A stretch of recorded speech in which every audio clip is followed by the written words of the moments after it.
حضرت محمد صلی اللہ علیہ وآلہ وسلم نے فرمایا کہ وہ شخص بہت بدنصیب اور بدبخت ہے جو یہ 4 کام نہیں کرتا۔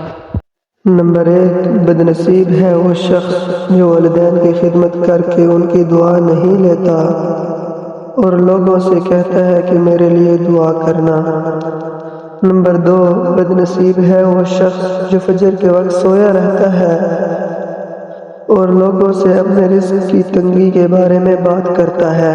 نمبر 3، بدنصیب ہے وہ شخص جو نماز عشاء نہیں پڑھتا اور دعاؤں میں پرسکون کی نیند چاہتا ہے۔ نمبر 4، بدنصیب ہے وہ شخص جس نے ماہ رمضان پایا اور اپنے رب کو راضی نہ کر سکا۔ اور حضور صلی اللہ علیہ وآلہ وسلم نے یہ بھی فرمایا کہ جس نے میری حدیث سنی اور دوسروں تک پہنچائی، قیامت کے روز میری